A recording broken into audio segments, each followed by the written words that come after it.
Har yili Yer sayyorasi qariyb 24 milliard tonna tuproqning ustki unumdor qatlamini yo'qotmoqda.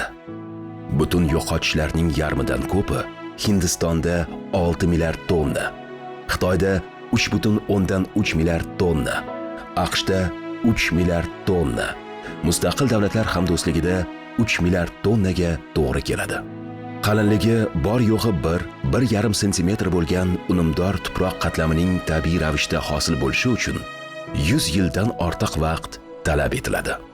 O'zbekistonda yildan yilga tuproq unumdorligining pasayishi kuzatilmoqda.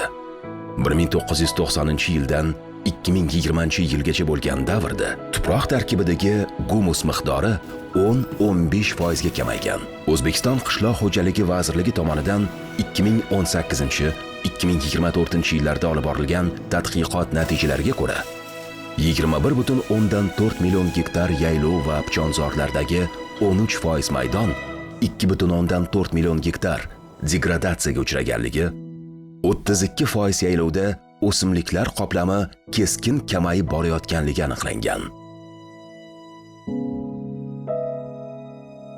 Hozirgi kunda bizda 4 million 200 ming gektar sug'oriladigan yerlarimiz mavjud bo'lsa, albatta ushbu yerlarimizni 47% da sho'rlanish holatlari kuzatiladi va bu sho'rlanishga qarshi tadbirlarni amalga oshirish muhim ahamiyat kasb etadi. Shuningdek, bugungi kunda yaylovlar haqida gapiradigan bo'lsak, yaylovlarimizni 13% da degradatsiya holatlari kuzatilmoqda.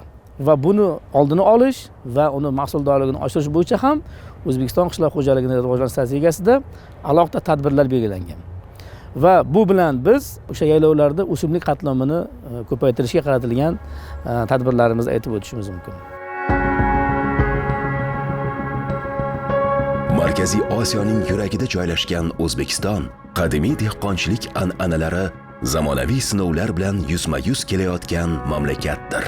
Bu yerda ayrim fermerlar barqaror qishloq xo'jaligi amaliyotlarini joriy etishda haqiqiy yangilanish boshlab, butun mintaqa uchun yangi yo'nalishni shakllantirmoqda.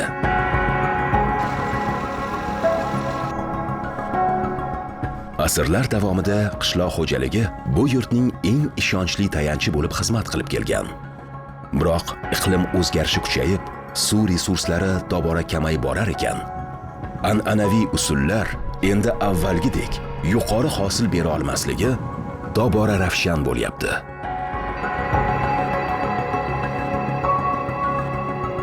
Bu tuproqni muhofaza qiluvchi va resurslarni tejovchi qishloq xo'jaligi amaliyotlari haqidagi hikoya. Bu faqat ekinlar qanday yetishtirilishini emas, balki o'zgarayotgan dunyoda butun jamoalar qanday yashashi va rivojlanishni ham o'zgartirayotgan harakatlar tarixidir.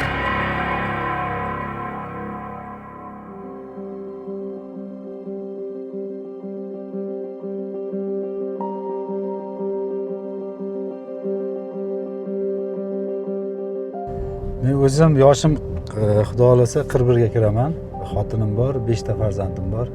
Qashqadaryo viloyati Qamashi tumani Savsan qishlog'ida tug'ilganman. Otam o'zi dehqon bo'lgan. Ham mexanizator, ham dehqon. Eski shu dehqonlardan biz yoshligimizda pomidor, piyoz yetishtirardik. Pomidor bilan piyozga ko'p mehnat qilganmiz. Shu mehnatdan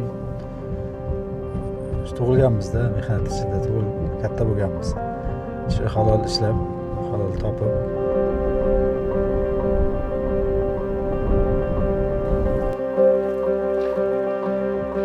Qashqadaryo viloyatining Qamashi tumanida faoliyat yuritayotgan fermer Jamshid Achilov so'nggi 6 yil davomida to'g'ridan to'g'ri ekish, ekin qoldiqlarini dalada saqlash va ekinlarni diversifikatsiya qilish kabi qishloq xo'jaligida muhim va zamonaviy o'zgarishlarni joriy etib kelmoqda.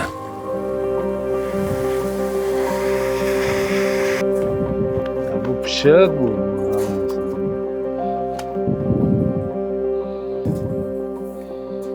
Juda pishiq bo'ldi men. Yerga ishlov bermay, qayroqda shunday bo'lib bug'doyimizni mana ekishni boshladik. O'tgan yilga no'xat akti o'rni. O'tgan yilgi shu haligi hashak no'xat joyi, shundaymi? Hashak no'xatni o'rni. Mayarni o'zi men nam bo'lib turibdi-da. Hashak no'xat men qaviqlar men. Qo'l bilan bemalol nima qilsa bo'ladi. Chunki haydalmaganda bu mana o'simlik qoldiqlari bo'lgani bu namlikni ushlayapti-da bu hozir bu yerda. 6 yil avval Jamshid o'z dalalarini haydashni to'xtatdi. O'shanda uning qo'shnilari va tanish fermerlari uni aqldan ozgan deb o'ylashdi. Ammo endi mana shu yerga e'tibor bering. Tuproq haqiqiy ma'noda jonlanib ketgan. Unda namlik ancha yaxshi saqlanadi va yomg'ir chuvalchanglari ko'paygan. Eng muhimi esa Jamshidning dehqonchilik xarajatlari 30% dan ortiq kamaygan. 100-110 kilo atrofida ekan hozir. Shunday. Ekish chuqurligi qancha bo'ldi? 5-6 sm. 5-6 emas, 5-6 dan sal chuqurroq. Sal chuqurroq qilamiz. 5-6 dan keyin miqdorini mana bu kamaytir 100 ga qo'y. Bir yili sayozroq ekilmaz aka, 3-4 sm ga. Bir yomg'ir bo'lib o'rtada nima bo'luvdi-ku? Hammasi chiqdi. Chiqqandan keyin nam o'rtada Nam bir yomg'ir bo'lmadi, ana yog'may, shunisi chatoq bo'ldi. 50%, 40% patira qildim-da. Ana shu narsa nima kerak endi? Chuqurroq ekanmiz. Shuning uchun sal chuqurroq ekanmiz. Chuqurroq eksak, ertaga misol uchun yog'ingarchilik ozgina bo'lsa, urug' chiqishini ham bilmaydi. U yetarli darajada, masalan, 50% lik namlikni olmaydi.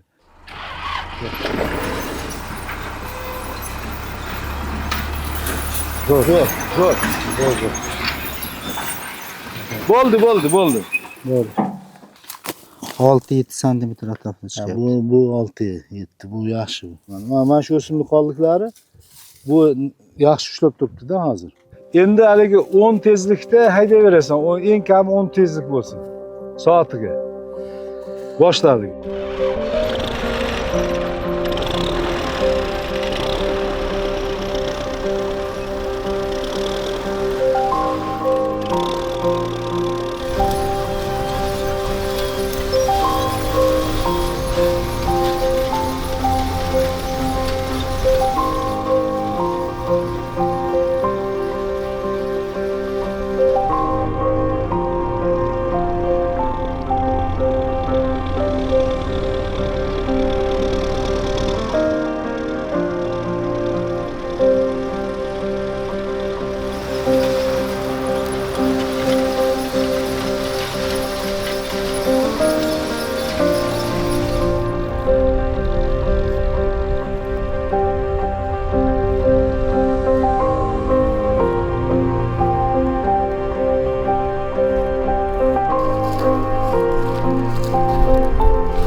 Yerlarda hachaklab qolish kerak. Mana chirindilar bor yerda.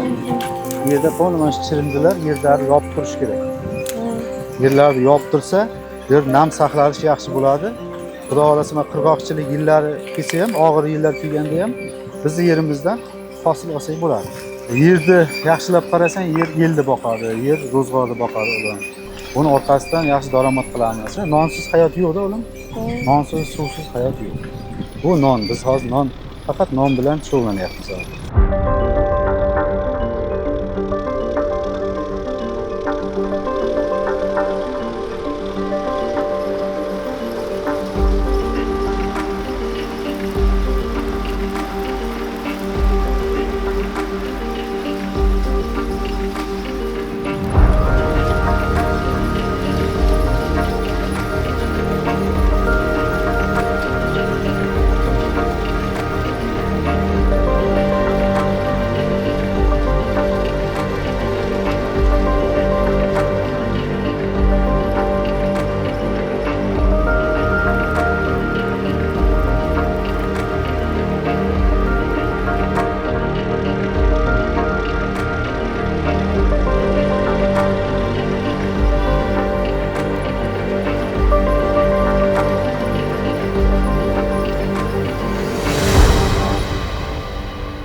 Jamshid kabi fermerlar bir nechta ekin yetishtirish orqali xavflarni kamaytirib, tuproqning sog'lomligini yaxshilamoqdalar.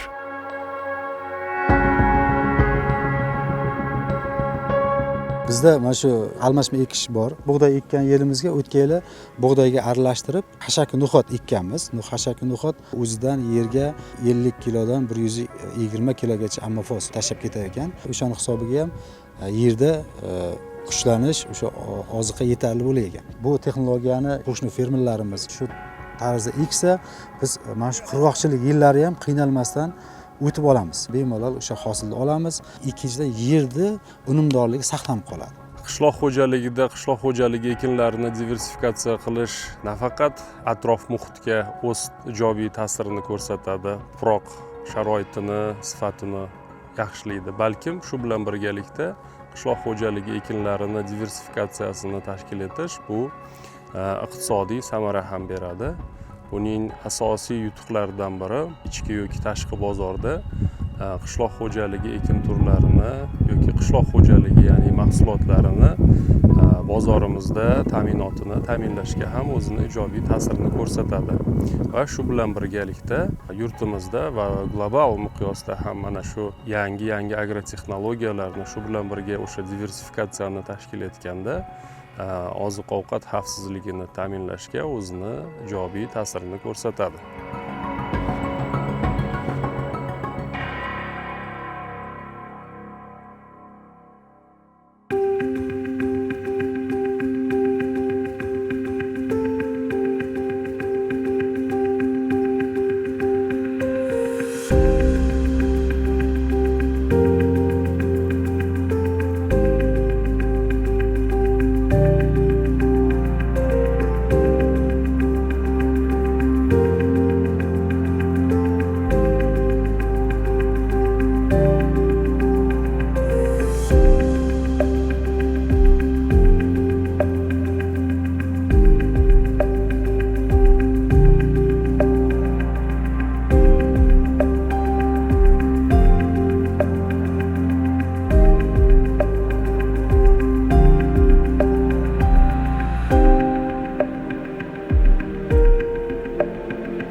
Har bir tomchi suv muhim bo'lgan qurg'oqchil hududlarda innovatsion suv yig'ish texnologiyalari bilan unumdor bog' yaratish mumkin.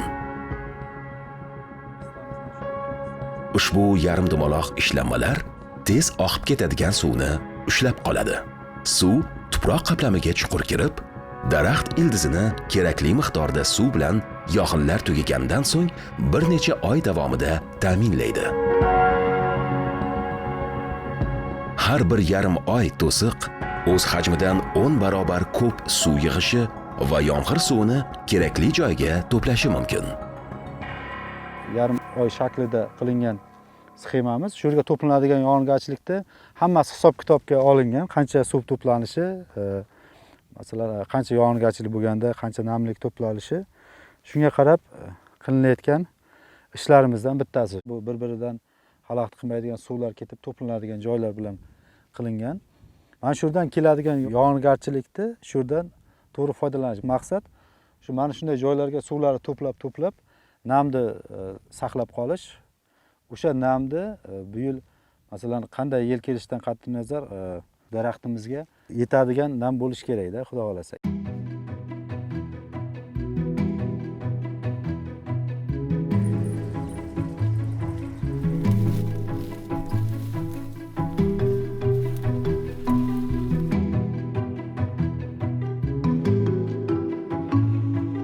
Dala qanday dala? Bu Salomga baraka. Xurmoga baraka. Baraka. Yaxshi aka. Dala qanday? Yaxshi, Xudoga shukr bo'ladi. Mana mayllari bor, qalin ekan, mana qalin.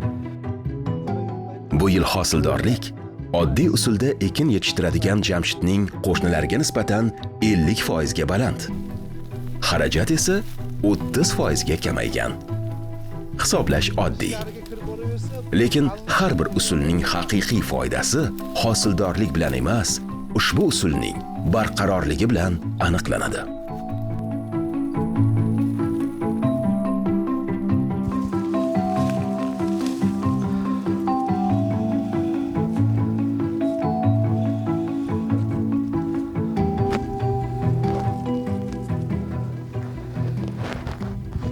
Mana hozir qarasak, mana shu yerda o'zida bir 40 ta mana nima don turibdi-da, 40 ta don. Keyin yana donlarga e'tibor berib qarasak, donlarimiz to'la.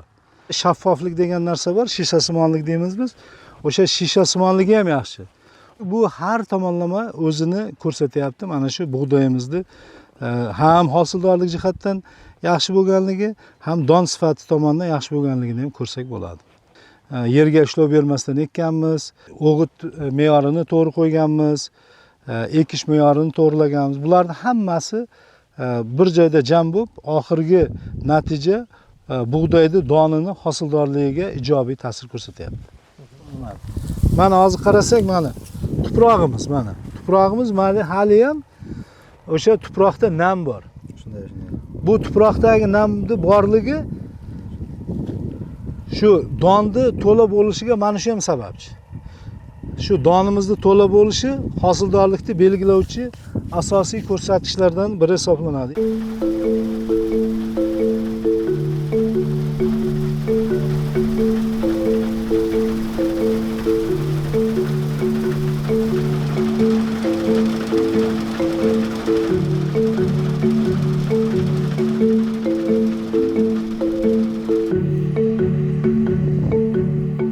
Jamshid boshqalarga o'xshab hosil yig'ib olingach, somonni yoqib yubormaydi. Somon tuproqqa ko'rpa bo'lib xizmat qiladi. Tuproqni shamol va quyosh nuridan himoya qiladi. Somon qoldiqlari tuproqda chirib, keyin ekinga ozuqa bo'ladi. Mana ko'rib tursiz, juda ham qattiq o'sha namlik lapatga o'tadigan darajada emas. Shuning uchun biz bu yoqdan o'sha namlik chiqmagandan keyin kovlashni to'xtatdik. Bir xil dala, yonma-yon dala, ekin turi ham bir xil, hamma tomoni bir xil, ozuqalari ham bir xil. Iqlim sharoiti, tuproq sharoiti hammasi bir xil, lekin ko'rib turibsiz, o'simlikning o'sish va rivojlanishida ancha farq bor. Bu yoqda hozir mana bu namlikni aniqlovchi sensor 7-6 ko'rsatyapti-da. Bu degani o'simlik so'lish namligidan ham tushib ketgan namligi. Tuproqdagi gektariga suv zaxirasi taxminan 1200 metr kub. Bu degani juda past ko'rsatkich bor deganida. O'simlikning o'sish va rivojlanishida ham qancha farq bo'lganini ko'rib turishingiz mumkin-da. Sababi nimada? Faqat bittagina texnologiya ekish uslubi yerga ishlov bermaslik bilan farq bo'lgan. Endi savol tug'iladi-da, bo'pti, bitta yerga ishlov bermasa shuncha farq bo'lib ketadimi? Deyish mumkin-da savol. Ha deb javob beramiz. Nima uchun desangiz, yerga ishlov bermaganingizdan keyin bunda tomirlar saqlanib qoladi-da. O'zi tuproqni himoya qiluvchi va tuproqni resurs tejovchi texnologiyalar 3 ta narsa kiradi-da. Birinchisi yerga ishlov bermaslik, ikkinchisi o'simlik qoldiqlarini qoldirish, uchinchisi esa almashlab ekish. Mana bu biz yerga ishlov bermadik, o'simlik ildiz qoldi, undan tashqari o'simlikning qoldiqlari ham bu yerda qolgandan keyin yerni usti nima tabiiy darajada qoplanadi, ya'ni mulchalanadi.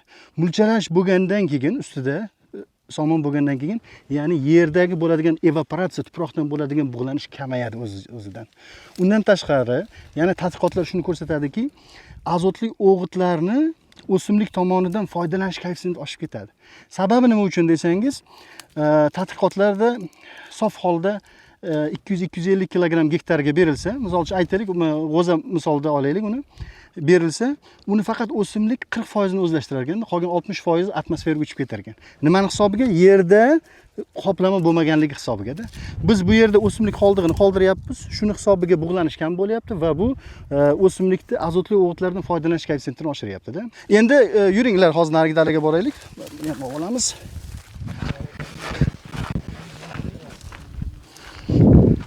Mana ko'rib turibsiz.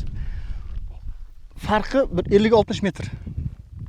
Absolyutna, mutlaqo bir xil tuproq sharoiti. O'g'it me'yori ham hamma narsasi bir xil. Lekin aytib o'tganimdek, yerga ishlov bermasdan to'g'ridan to'g'ri ekish uslubi bilan ekilgan bu uslub. Bu uslub bu yil ayniqsa o'z ifodasini yanada amaliy tarzda topdi. Nimaga desangiz, aprelning oxirgi 10 kunligi va mayning boshidagi issiqlik anomal issiq bo'ldi bug'doylar uchun. Ya'ni odatda bunaqa issiq bo'lmas edi. Shuning uchun bu paytda nima bo'ldi? Yerdan evaporatsiya kuchli bo'ldi. Va buning natijasida o'simlikdan ham o'sha paytda transpiratsiya bo'ladi. Lekin yerda yetarlicha namlik zaxirasi bo'lmaganligi uchun mana ko'rib turibsizlar, o'simliklar qovjirab o'smay qoldi.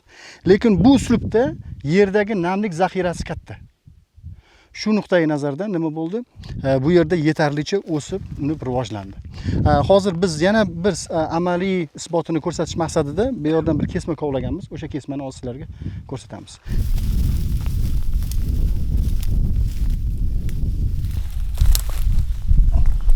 Mana namlik sensori. Bu degani quruq vazniga nisbatan 17% desa, misol uchun 1 tonna tuproqda 170 litr suvni tutib turibdi deganda bu. Bu hozir 50 santimetrdan olingan tuproqlar. Ya'ni buni hisoblasangiz hektariga taxminan 2800 metr kub suv zaxirasi bor degan. Shu sharoitda ham bizda bu yil harorat keskin ko'tarilishiga qaramasdan mana shu hududlardan 1,5-2 tonnadan hosil olindi-da. Lekin xuddi qo'shni dalalardan 5 sentner hosil olindi. Uzoq 10 sentnergacha borishi mumkin gavjum joylarda, lekin bunaqangi hosildorlik ularda bo'lgan yo'q. 20 yildan beri shu texnologiya bilan shug'ullanyapman-da. Fermerlarimiz aytadi, faqatgina mahsulotni, qishloq xo'jaligi ekinlarini biz shudgor qilib yetishtirishimiz mumkin deydi. Chunki ishonmaydi. Ular aytadi, o'g'itni begona o'tlar bosib ketadi deydi. Shuning uchun shu ko'pincha fermerlarni olib borib ko'rsataman-da mana. Mana bu haydalgan yer, begona o't bor. Bu haydalmagan yer, begona o't bor. Qani farq? Ikkalasida ham bor. Aksincha, agar yerga ishlov bermasdan ekish texnologiyasini sekin-sekin fermerlar joriy etib borsa bor-ku, u begona o'tlarni biz kamaytiramiz. Nimaga? Chunki begona o'tlar masalan bir marta tuproq tagiga tushdimi, o'sha tuproqni tagiga tushgan bo'yicha qoladi, chiqmaydi. Biz nima qilamiz? Shudgor qilgan paytimiz tuproqni tagiga tushgan urug'lar tepaga chiqaramiz bizlar. Ikkalasini o'zimiz almashtiramiz, sun'iy almashtiramiz. Bizda holda tabiiy bo'lganligi uchun tuproq tagiga tushgan urug' boshqa chiqmaydi. Ana shu tomoni bilan biz yutamiz. Mana Braziliyada oxirgi masalan 40 yilda yerga ishlov bermasdan ekish texnologiyasi joriy etgan fermerlar gerbitsidni ishlatadigan miqdorini kamaytirishdi. Nimaga? Chunki begona o'tlar soni ham kamaydi. Begona o'tlar turlari ham kamaydi. Keyin aynan mana bug'doy bo'yicha gapiradigan bo'lsak, bug'doy masalan kuzgi ekin bo'lganligi uchun o'sha begona o'tlar, o'sha paytda chiqqan begona o'tlar hammasi kuzda o'lib ketadi, qishlab o'tmaydi. Qishlovdan o'tmagandan keyin bahor kelganda bug'doy o'zi yaxshi o'sadidan bug'doy o'zi qisib tashlaydi. Bu texnologiyaning asosi seyilkada. Agar seyilka bo'lmaydigan bo'lsa, bu texnologiyani joriy etib bo'lmaydi. Chunki seyilka mana bunaqa qattiq yer bor-ku mana. Mana shunaqa qattiq yerga kiradi-da bu. To'g'ridan to'g'ri ekish texnologiyasi nimaga biz yaxshi deyapmiz? Chunki bu tuproqda namlikni yaxshi ushlab turadi-da bu. Aynan lalim yerlarda namlikni ushlab turilishi biz uchun juda ham muhim. Chunki biz bu yerda barcha narsa osmondan tushadigan yog'ingarchilikka qaragan.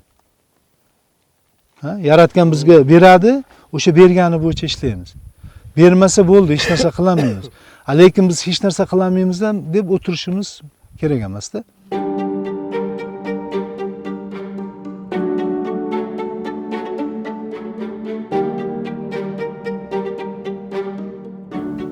Bu texnologiya O'zbekiston uchun an'anaviy bo'lgan paxta yetishtirishda ham samara bermoqda. Yerni haydamasdan urug' ekish fermerlarga ekinni kam xarajat bilan yuqori rentabellikka erishish imkonini beradi. Shu bilan birga tuproqqa zarar yetkazilmaydi, suv tejaladi va atrof muhit ifloslantirilmaydi. Bu selkamiz boshqa selkalarga qaraganda yaxshi. Tuxum tashlashi afzalligi 160 ming, 170 ming 1 gektarga tashlagan. O'sha payti bahor paytida tashlagan. Endi hozir boshqalarga nisbatan orasida sonligi, ko'raki, hosili ko'p. Bittasida nechta ko'rak hosil bo'lgan hozir? Bittasida hozir 29 ta. 29 ta demak ko'rak. Ana shundan endi nechtasi ochilgan hozir? 18 tasi ochilgan. 18 ta. Demak, yarmidan ko'pi ochilgan hozir. 60% ochilgan. 60% ochilgan.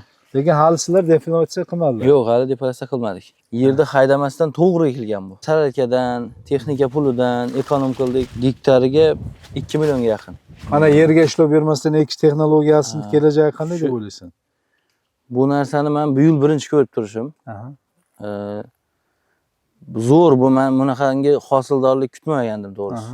Misol hozir yonimdagi fermerlar, bu qo'shni fermerlar o'zi ko'rib turibdi hosilni. Uji mana shu texnologiya o'tmoqchilar. 50 gektar paxta ekkan bo'lsak, 100 million so'm biz shuni o'zidan iqtisod qilyapmiz biz. Bu paxtada ko'pincha dalaga suv bermayincha ochilmasdi. Hali bitta suv berdik. Mana 60% ochilgan. O'zi avval 4 marta sug'orardik paxtani. Demak 3 marta suvni hisob qilib qoldingiz.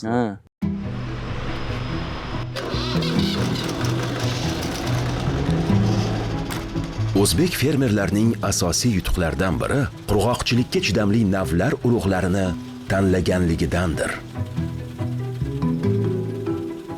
Shahrisabz tumanida yashovchi Mirobid aka urug' tozalash jarayonini nazorat qilmoqda.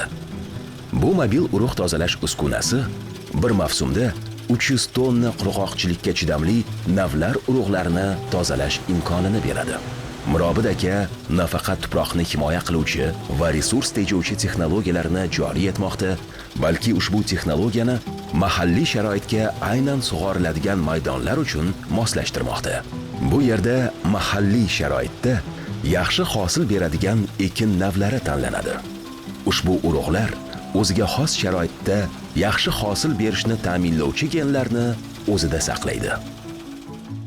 2024-yil iyun oyida FAOdan bug'doy saralash, tozalash uskunasini olib kelgandik. Bu uskuna juda fermerlar uchun bizlar uchun qulay. Buni o'zini olib boramiz, 100-200 tonna o'sha joyda tozalab ishlab ketaveramiz. Soatiga где-то o'rtacha 700-800 1 tonnadir. Bu degani 24 soatdan 4 soatdan teniga dam bersak, 20 soatga 20 tonna, 18 tonna tozalaymiz deganimiz. Moshni tozalaymiz, no'xatni tozalaymiz, simichkalarni tozalaymiz. Mana arpa, makka jo'xori, universal 5 ta 6 ta ekin turini tozalaymiz. Mana hozir biz 1 tonna g'allani oladigan bo'lsak, ko'p fermerlar tushunmaydi, g'allam yetmay qoldi yo u deydi, o'zini xohlagan joydan bug'doyni olib sepa. Lekin mana biz hozir buni oladigan bo'lsak, 1 tonna bug'doydan boringki 10%, 20% gadir uni xaslari, sechkalari chiqib ketadi, u yaroqsiz u. Fermer o'ylaydiki, men 200 kilodan sepamman yo 250 kilodan sepamman deydi. U adashadi. 250 kiloning ichiga 50 kilosi yaroqsiz turibdi yo 30 kilo turibdi. Urug' qancha to'liq toza bo'lsa, saralangan bo'lsa, uni uchanligi baquvvat bo'lib, o'sha yerdan oziqani tez o'zlashtiradi. O'tgan yili shuni ekib 60-65 sentr olgan bo'lsak, mana hozir 80-85 o'zi bug'doy o'zi aytib turibdi. Mana bu o'saman degancha makkanimday bo'laydi-da. Yangi texnologiya bo'yicha urug'larni ekish uslubi butun O'zbekiston bo'yicha tatbiq etilmoqda. Iyunda bug'doy yig'ishtirib olingan Buxoro tumanilik fermer Faxriddin Zaripov makka jo'xorini to'g'ridan to'g'ri ekish orqali ekmoqda. Bunda yer haydash va boshqa yerni tayyorlash tadbirlari qo'llanilmaydi. Bir yilda bir daladan 2 marta hosil olish ushbu tuproqni himoya qiluvchi va resurs tejovchi texnologiyani yana bir ustunligi bo'lib hisoblanadi.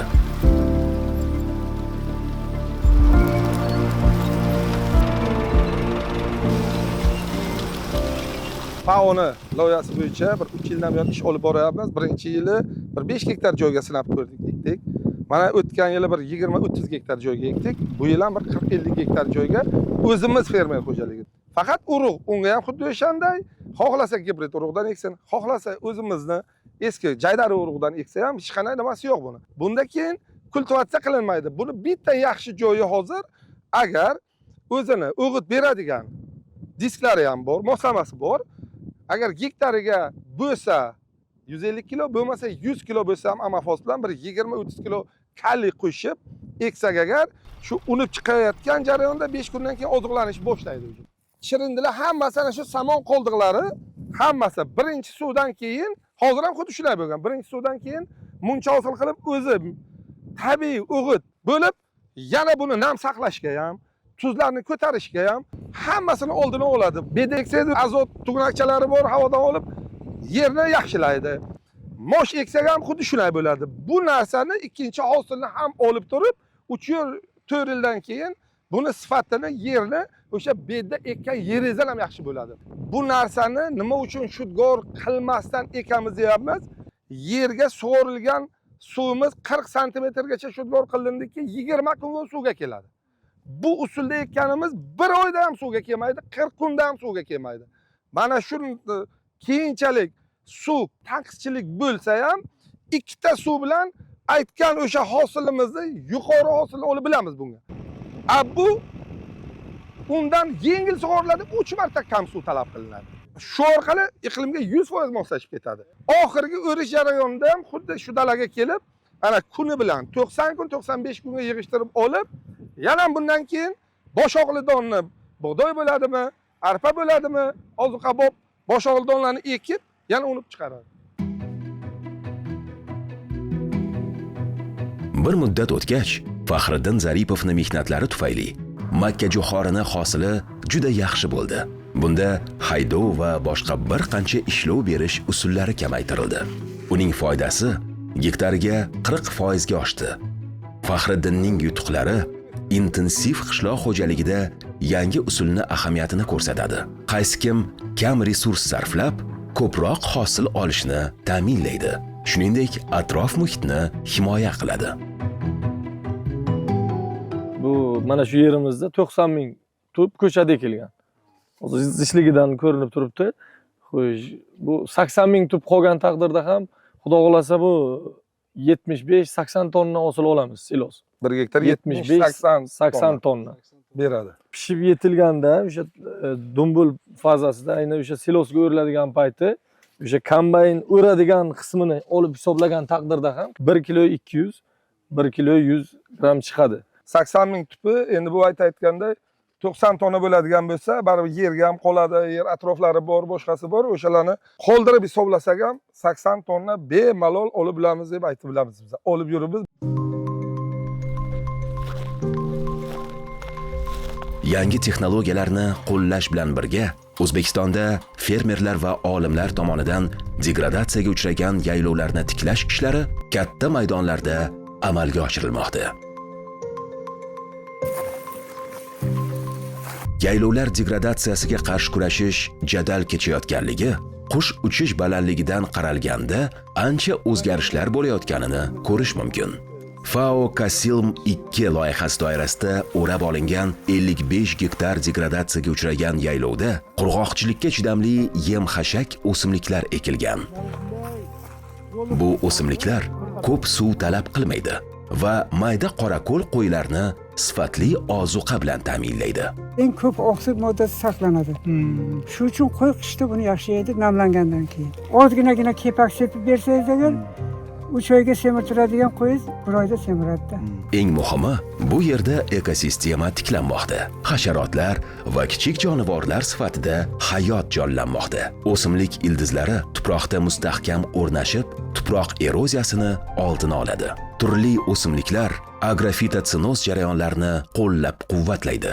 Bu alpag'ona, bahorgi barra o'tlar. Ana shunday o'simliklardan bu yerda 12 xil o'simlik ekkan edik. Bitta variantini ekkandim men, Gumomax ishlatib chogonga ishlatgandik. Haqiqatan ham chogonni urug'ini Gumomax bilan ishlov berib, suspenziya qilib, urug'ni ekkanimizda urug' sifati palnasenimiz 78% ni tashkil qilgan edi. Tabiatda bular 30-35 dan oshmaydi. Yana ikkinchi variantni ham biz qilib ko'rdik urug'chilikda. Gullash oldidan suspenziya ozuqa yer ustidan qilib Gumomax bilan ishlov berdik. Keyin mana bu otalanib sekinlik bilan yon tomondan qanotchalar hosil qiladi. Yana parashyut yana tarqalish uchun eng asosiy vosita qanotchalar. Salgina shakllangan paytda agar ishlov bersangiz, yana urug' 90% gacha sifatli va har bir urug'ning diametri mana bu ona o'simlikdan olgan diametriga nisbatan 2 mm, 3 mm kattalashganini ko'rsatyapti. Ya'ni urug'ning sifatini oshganligi shundan ham bilib bilish mumkin. Yirik urug' bo'ladi, ya'ni undan keyin zarodishni olib ko'rsangiz agar, zarodish ham nisbatan katta ham uzun. Agar 0.8-1 mm ni tashkil qilgan bo'lsa, urug'lik paytida biz ishlov berganimizdan keyin 1.8-2 mm gacha uzunligi oshganligini ko'ramiz.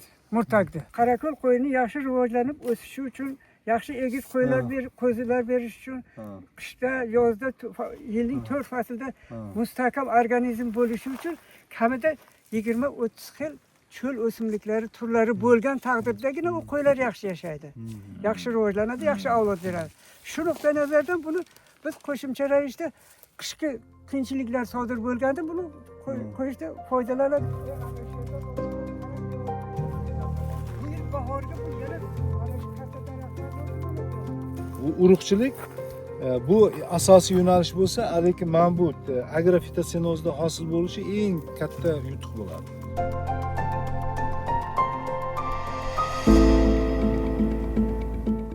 Xorazm viloyatida sholi yetishtirish tajribasi asrlar davomida avloddan avlodga o'tib kelmoqda. Lekin hozirgi kunda bu yerda ham yangi usullar qo'llanilmoqda. Ilgarigi fermerlar bu usulni ko'rib hayratlangan bo'lardilar. Bu yomg'irlatib sug'orish texnologiyasi odatdagi usulga nisbatan 60% kam suv sarflaydi. Hozirgi kunda sholi darajada ekish jarayonlari olib bormoqda. Bu yerda yuqori sifatli sholi navlari ko'chatlari yetishtiriladi va ortiqcha ko'chatlar boshqa fermerlarga sotiladi. Yomg'irlatib sug'orish uskunasi yordamida sholi ko'chatini yetishtirish bo'yicha o'tgan yili mana shu Tamarqada birinchi marta tajriba ishlari olib bordi. 15 million so'mlik ko'chat sotilgan. O'tgan yilga nisbatan bu ham birinchi ko'chatini sotib, orqasidan o'ziga yana ko'chat qilib, yana qancha hosil oldingiz bu yerdan? 1 tonna sholi olingan.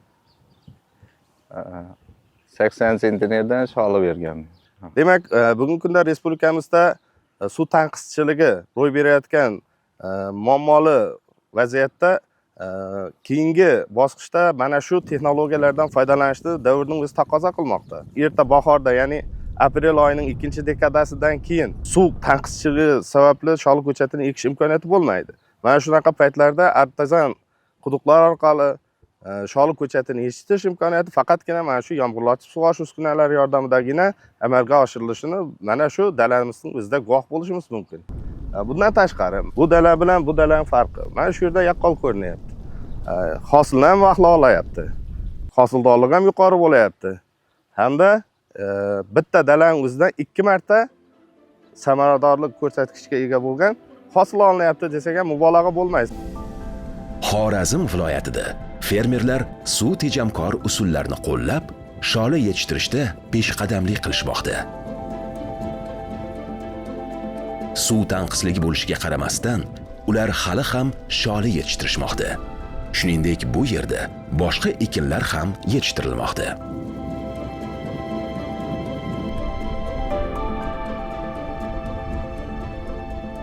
Atrofimizdagi tomorqa xo'jalik egalari ekish texnologiyasini, yomg'irlatib sug'orish texnologiyasini afzalliklarini bilganligi sababli ikkita mana shu dalada bu yil mana bundan tashqari yana ikkita, ya'ni jami 3 ta yomg'irlatib sug'orish uskunasi yordamida ko'chat yetishtirildi. Bu texnologiyaning afzallik taraflaridan bittasi bu umumiy sholi ko'chatini yetishtirish uchun sarflanadigan suvlarni 30% gacha iqtisod qiladi.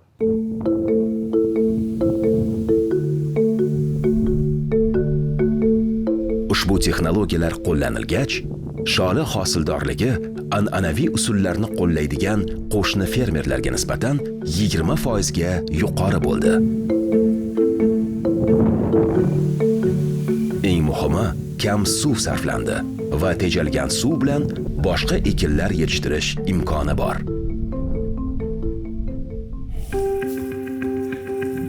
Shimoliy Qoraqalpog'istonda qishloq odamlari yerni unumdorligini oshirish uchun biogumus tayyorlamoqda. Oziq-ovqat qoldiqlari, chorva chiqindilari va qishloq xo'jaligi ekinlari qoldiqlari yomg'ir chuvalchanglari uchun oziqa bo'lib, 3 oy davomida vermikompost tayyorlanadi. Bu o'g'it kimyoviy o'g'itdan ancha sifatli bo'lib, o'simlik yaxshi o'sadi va tuproq uzoq yillar davomida sog'lom bo'ladi. Biogumus tuproq unumdorligini oshirib, o'simlik rivojiga ijobiy ta'sir qiladi. Bu biogumus bilan shug'ullanganimizga mana 3 yil bo'ldi. 2022-yili biz boshlaganmiz. O'zimizdan ortganini o'zimiz sotamiz. Mana bu yilga 4 tonnadan oshiqroq sotdim. Mana endi xudo xolasa bu joydan hozir 3 tonnaga qo'yib qo'yibmiz. Bu tarafda ham bor, mana aka. Tarafda ham bor, tarafda da bor. Jami 100 kvadrat metr yer buyum hozir chuvachamiz bor. Hali aytib o'tganimizdek, O'zbekistonda agrar sohada o'zgarishlar jarayoni ketmoqda. Uning asosiy maqsadi tabiiy resurslardan oqilona va ehtiyotkorona foydalanish hamda ekotizimni tiklashdir. Bugungi kunda zamonaviy texnologiyalar yordamida yig'ilgan aniq, dolzarb va ishonchli ma'lumotlar fermerlarga yetkazilmoqda. Tuproqshunoslik va agrokimyo ilmiy tadqiqot institutida mutaxassislar hamda yosh olimlar yangi raqamli uskunalarda ishlashni tezda o'zlashtirib, sun'iy intellekt yordamida natijalarni tahlil qilishmoqda.